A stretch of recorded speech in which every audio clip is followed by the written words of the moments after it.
ಸುಮ್ಮನೆ ಊಹಿಸಿ, ನೀವು ಆಹಾರ ಮತ್ತು ನೀರಿಲ್ಲದೆ ಸಿಕ್ಕಿಹಾಕಿಕೊಂಡಿದ್ದೀರಿ ಮತ್ತು ಅಲ್ಲಿಂದ ಹೊರಬರಲು ನೀವು ಬಹುತೇಕ ಮನುಷ್ಯನಂತೆ ಕಾಣುತ್ತೀರಿ. ನಮ್ಮ ಇಂದಿನ ಕಥೆಯಲ್ಲಿ ಒಬ್ಬ ವ್ಯಕ್ತಿಯು ರಾತ್ರಿಯಿಡೀ ಮದ್ಯಪಾನ ಮಾಡಿ ಬೆಳಿಗ್ಗೆ ಇದ್ದಾಗ ಅವನು ಪ್ರಾರಂಭಿಸಿದನು. ತೀವ್ರ ತಲೆನೋವಿನಿಂದ ಬಳಲುತ್ತಿದ್ದ ದಾರ್ ತನ್ನ ಪಕ್ಕದಲ್ಲಿಯೇ ಒಂದು ಕೊಂದ ಇಲಿ ಬಿದ್ದಿರುವುದನ್ನು ಕಂಡನು. ಅವನ ಸುತ್ತಲೂ ವಿವಿಧ ನೊಣಗಳು ಇದ್ದವು. ಅವುಗಳಲ್ಲಿ ಕೆಲವು ಕೊಂದ ಇಲಿಯಿಂದ ಹೊಟ್ಟೆ ತುಂಬಿಸುವುದರಲ್ಲಿ ನಿರತವಾಗಿದ್ದವು. ಆ ವ್ಯಕ್ತಿಯು ಗಡಿಯಾರವನ್ನು ನೋಡಿದನು ಮತ್ತು ಅವನು ಕಬ್ಬಿಣದ ಬಾಗಿಲನ್ನು ತೆರೆಯಲು ಪ್ರಯತ್ನಿಸಿದನು. ಯಾವುದೇ ಪ್ರಯೋಜನವಾಗಲಿಲ್ಲ. ಅವನು ಬಾಗಿಲಿಗೆ ಬೆನ್ನು ತಿರುಗಿಸಿ ಕೂಗಲು ಪ್ರಾರಂಭಿಸಿದನು. ಆದರೆ ಸ್ವಲ್ಪ ಸಮಯದ ನಂತರ ಅವನು ಯಾವಾಗ ಮತ್ತು ಹೇಗೆ ಈ ಕೋಣೆಯನ್ನು ತಲುಪಿದನು ಎಂದು ಅವನಿಗೆ ತಿಳಿದಿರಲಿಲ್ಲ. ತಯಾರಾಗಲು ಪ್ರಾರಂಭಿಸಿದಳು ಮತ್ತು ಈಗ ಅವಳು ತುಂಬಾ ಬಲವಾಗಿ ವಾಶ್ರೂಮ್ಗೆ ಹೋಗಬೇಕು ಎಂದು ಅವಳು ಭಾವಿಸಿದಳು. ಅದು ಚ್ಲೇಚರ್ ಎಂಬ ವ್ಯಕ್ತಿ ತನ್ನೊಂದಿಗೆ ತಮಾಷೆಯಾಗಿ ಹೇಳುತ್ತಾನೆ. ಅವನು ಹೊರಗೆ ಬರುತ್ತಾನೆ, ಆದರೆ ಸ್ವಲ್ಪ ಸಮಯದ ನಂತರ ಅವನು ತನ್ನ ಜೇಬಿನಿಂದ ತನ್ನ ಫೋನ್ ತೆಗೆದು ಚ್ಲೇಚರ್ಗೆ ಕರೆ ಮಾಡಿದನು. ಸರಳ ಅರ್ಥವೇನೆಂದರೆ ಹೊರಗಿನ ಪ್ರಪಂಚದೊಂದಿಗಿನ ಅವನ ಸಂಪರ್ಕವು ಸಂಪೂರ್ಣವಾಗಿ ಮುರಿದು ಹೋಗಿದೆ.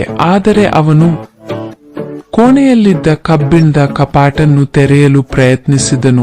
ಆದರೆ ಅವನು ಕೋಣೆಯೊಳಗೆ ಹೋಗಿ ಗುಪ್ತ ಕ್ಯಾಮೆರಾಗಳನ್ನು ಹುಡುಕಲು ಪ್ರಯತ್ನಿಸಿದನು. ಈಗ ಅವನಿಗೆ ಏನೂ ಅರ್ಥವಾಗಲಿಲ್ಲ ಮತ್ತು ಅವನ ಕೋಪವು ಕ್ರಮೇಣ ಕೋಪಕ್ಕೆ ತಿರುಗಿತು. ಅವನು ತನ್ನ ಸಹೋದ್ಯೋಗಿಗಳ ಮೇಲೆ ಗಟ್ಟಿಯಾಗಿ ಕೂಗಲು ಪ್ರಾರಂಭಿಸಿದನು. ಬೆಲ್ಟ್ ತೆಗೆದು ಕಬ್ಬಿಣದ ಬಾಗಿಲಿಗೆ ಬಡಿಯತೊಡಗಿದ. ಒಂದು ದಿನವೂ ಏನನ್ನೂ ತಿನ್ನದೆ ಇದ್ದುದರಿಂದ ಎಲ್ಲರನ್ನೂ ಪೊಲೀಸರಿಗೆ ಒಪ್ಪಿಸುತ್ತೇನೆ ಎಂದು ಕೂಗಿದನು.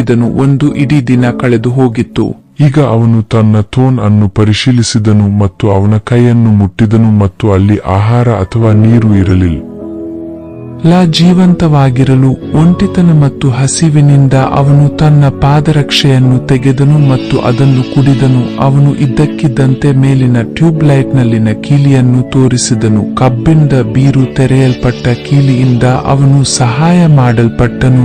ಅದರೊಳಗೆ ಅವನು ಕೇವಲ 2 ಆಮ್ಲಜನಕದ ಕ್ಯಾನ್ಗಳನ್ನು ಕಂಡುಕೊಂಡನು. ಆದರೆ ಅವನು ಉಪಕರಣಗಳ ಸಹಾಯದಿಂದ ಕಬ್ಬಿಣದ ಬಾಗಿಲನ್ನು ಮುರಿಯಲು ಪ್ರಯತ್ನಿಸಿದನು. ಬಾಗಿಲು ಮುಚ್ಚಿತ್ತು. ಆದರೆ ವೆಲ್ಡಿಂಗ್ ಯಂತ್ರದ ಸಹಾಯದಿಂದ ಬಾಗಿಲನ್ನು ಸುಡಲು ಪ್ರಾರಂಭಿಸಿದನು. ಆದರೆ ಅವನು ವೆಲ್ಡಿಂಗ್ ಯಂತ್ರದಿಂದ ಬೆಂಕಿಯನ್ನು ನೋಡಿದನು. ಬೆಂಕಿಯ ಅಲಾರ್ಮ್ ಅನ್ನು ಬಳಸಿ ಅವನು ಸ್ವಲ್ಪ ನೀರು ಪಡೆಯಬಹುದು. ಆದರೆ ದುರದೃಷ್ಟವಶಾತ್ ಅವರು ಅಲಾರಂ ನಕಲಿ ಎಂದು ಕಂಡುಕೊಂಡರು. ಆದರೆ ಅವರು ಸುತ್ತಿಗೆಯಿಂದ ಬಾಗಿಲಿನ ಬೀಗವನ್ನು ಮುರಿಯಲು ಯೋಜಿಸಿದರು. ಅದನ್ನು ಮುರಿಯಲು ಸಾಧ್ಯವಾಗಲಿಲ್ಲ. ಆದ್ದರಿಂದ ದಯಾ ಕೂಡ ಹಸಿವನ್ನು ಮುರಿಯಲು ಸಾಧ್ಯವಾಗಲಿಲ್ಲ ಮತ್ತು ನೋವಿನಿಂದ ತೀವ್ರವಾಗಿ ತೊಂದರೆಗೀಡಾದನು.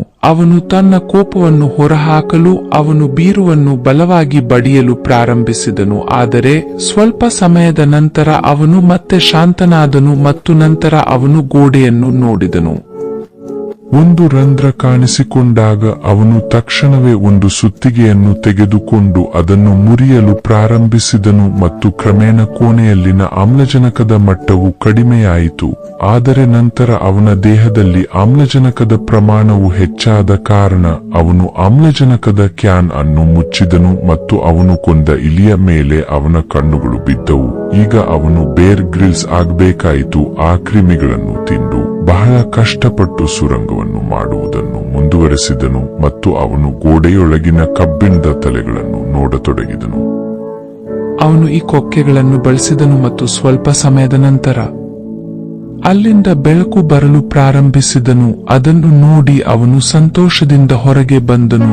ಆದರೆ ಅವನು ಹೊರಗೆ ಹೋದನು. ಅವನ ಪಾದಗಳು ಅವನ ಕೆಳಗೆ ಬಿದ್ದವು. ಆದರೆ ಅವನು ಈಗಾಗಲೇ ಬೇರೆ ಕೋಣೆಯಲ್ಲಿದ್ದನು ಮತ್ತು ಅವನು ಸ್ವಲ್ಪ ಸಮಯದ ನಂತರ ಕಬ್ಬಿಣದ ಬಾಗಿಲನ್ನು ಹೊಡೆಯಲು ಪ್ರಾರಂಭಿಸಿದನು. ಅವನು ಶಾಂತನಾದ. ಅವಳು ಸುತ್ತಲೂ ನೋಡಿದಳು. ಕೋಣೆಯ ಮೂಲೆಯಲ್ಲಿ ಕೆಂಪು ಬಣ್ಣದ ಶವಪೆಟ್ಟಿಗೆಯನ್ನು ಇರಿಸಿದಳು. ಅವಳು ಶವಪೆಟ್ಟಿಗೆಯ ಮುಚ್ಚಳವನ್ನು ಎಚ್ಚರಿಕೆಯಿಂದ ತೆಗೆದಳು ಮತ್ತು ಒಳಗೆ ಒಬ್ಬ ಸುಂದರ ಹುಡುಗಿಯನ್ನು ನೋಡಿದಳು. ಅವಳ ಕಣ್ಣುಗಳು ಅಗಲವಾದವು. ಅವಳು ಬಹುಶಃ ಅವಳು ಆಳವಾಗಿ ಮಲಗಿದ್ದಳು. ಆ ವ್ಯಕ್ತಿ ಹುಡುಗಿಯನ್ನು ಎಬ್ಬಿಸಿದಾಗ ಅವಳು ಅವನೊಂದಿಗೆ ಮಾತನಾಡಲು ಪ್ರಯತ್ನಿಸಿದಾಗ ಅವರು ಪರಸ್ಪರ ಭಾಷೆ ಅರ್ಥವಾಗಲಿಲ್ಲ ಎಂದು ತಿಳಿದು ಬಂದಿದೆ. ಅವಳು ತನ್ನ ಹಳೆಯ ಕೋಣೆಗೆ ಹೋದಳು ಮತ್ತು ಅವಳಿಗೆ ಏನನ್ನೂ ವಿವರಿಸಲು ಶಕ್ತಿಯಿಲ್ಲ. ಆದ್ದರಿಂದ ಅವಳು ಶವಪೆಟ್ಟಿಗೆಯಲ್ಲಿ ಮಲಗಲು ನಿರ್ಧರಿಸಿದಳು. ಆದರೆ ಮಧ್ಯರಾತ್ರಿಯಲ್ಲಿ ಅಪಹರಣಕ್ಕೊಳಗಾದ ಹುಡುಗಿ ಬಂದು ಅವಳಿಗೆ ಜಾಗವನ್ನು ಕೊಟ್ಟಳು. ಸುರಂಗವನ್ನು ಇಳಿಯುವುದನ್ನು ಮುಂದುವರಿಸಲು ಸೂಚಿಸಿದನು. ಆದರೆ ಹಸಿವು ಮತ್ತು ಬಾಯಾರಿಕೆಯಿಂದಾಗಿ ಅವನು ತನ್ನ ಕೈಗಳಿಗೆ ಗಾಯ ಮಾಡಿಕೊಂಡನು ಮತ್ತು ಈಗ ಅವನಿಗೆ ವಿಶ್ರಾಂತಿಯ ಅವಶ್ಯಕತೆ ಇದೆ. ಹುಡುಗಿ ಸ್ವತಃ ಉಪಕರಣಗಳನ್ನು ಎತ್ತಿಕೊಂಡು ಸುರಂಗವನ್ನು ಅಗೆಯಲು ಪ್ರಾರಂಭಿಸಿದಳು. ಆದರೆ ಅದು ಅಷ್ಟು ಸುಲಭವಲ್ಲ.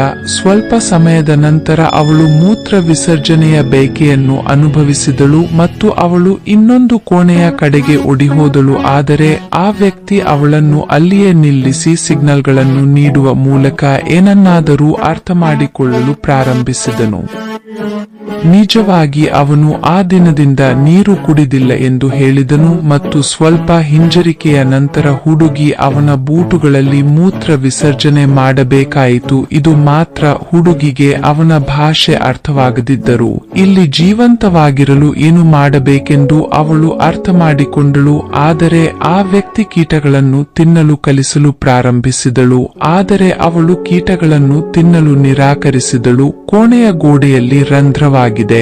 ಆದರೆ ಸಾಕಷ್ಟು ಸಮಯ ತೆಗೆದುಕೊಂಡ ನಂತರ ಅವನು ಅದನ್ನು ನೋಡಿದನು. ಗೋಡೆಯು ಒಡೆಯುತ್ತಿದೆ ಎಂದು ಹುಡುಗಿ ನಿರಾಶೆಯಿಂದ ಅಳಲು ಪ್ರಾರಂಭಿಸಿದಳು.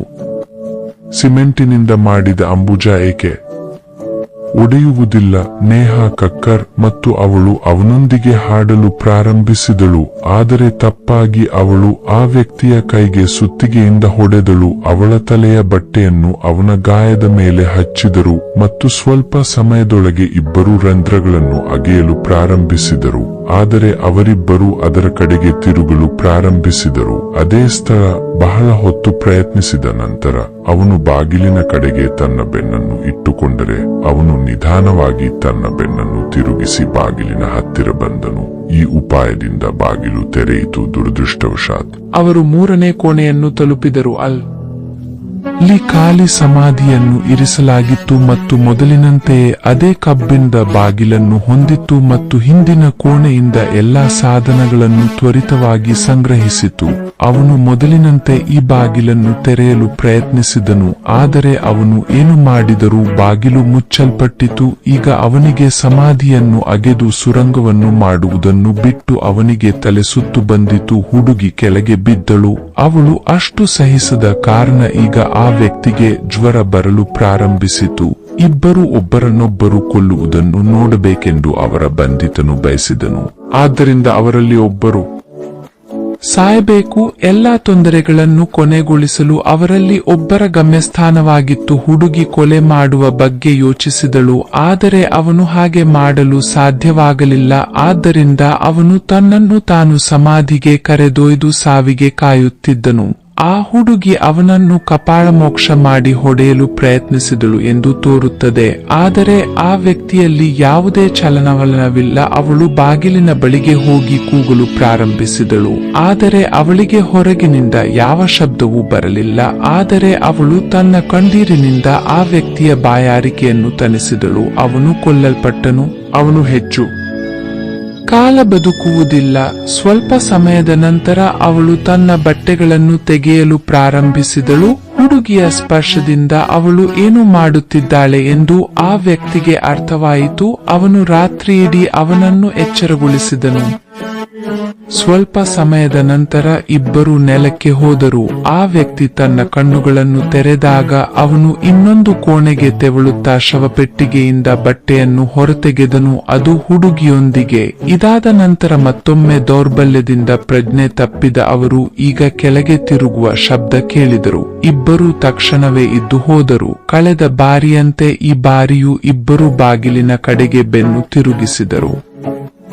ಈಗ ಆ ವ್ಯಕ್ತಿ ತುಂಬಾ ಬಲಹೀನನಾಗಿದ್ದನು. ಹುಡುಗಿ ಹೇಗಾದರೂ ಅವನನ್ನು ಬೆಂಬಲಿಸುತ್ತಾಳೆ ಮತ್ತು ಈ ಸಮಯದಲ್ಲಿ ಬಾಗಿಲು ತೆರೆದು ಬಹಳ ಸುಂದರವಾದ ದೃಶ್ಯವು ಅವನ ಕಣ್ಣುಗಳಿಗೆ ಬಂದಿತು. ಕಬ್ಬಿಣದ ಬಾಗಿಲು, ಹೊರಜಗತ್ತಿಗೆ ಕಡಿಮೆ ಇಲ್ಲದಂತೆ ಸುಂದರ ಜಲಪಾತಗಳು, ಪಕ್ಷಿಗಳು ಮತ್ತು ಹೂವುಗಳು ಒಬ್ಬರನ್ನೊಬ್ಬರು ನೋಡಲಿಲ್ಲ ಮತ್ತು ತುಂಬಾ ಕಷ್ಟಪಟ್ಟು ಮುಗುಳ್ನಕ್ಕರು. ಅವರು ಅಂತಿಮವಾಗಿ ಒಂದು ಸುಂದರವಾದ ಅಂತ್ಯವನ್ನು ಪಡೆದರು. ಮತ್ತು ನೀವು ಕೋಣೆಯಲ್ಲಿ ಲಾಕ್ ಆಗಿದ್ದರೆ ಮತ್ತು ಕೀಲಿಯನ್ನು ಕಳೆದುಕೊಂಡರೆ ನೀವು ಯಾರೊಂದಿಗೆ ಕೋಣೆಯಲ್ಲಿ ಲಾಕ್ ಆಗಲು ಬಯಸುತ್ತೀರಿ ಎಂದು ನನಗೆ ತಿಳಿಸಿ.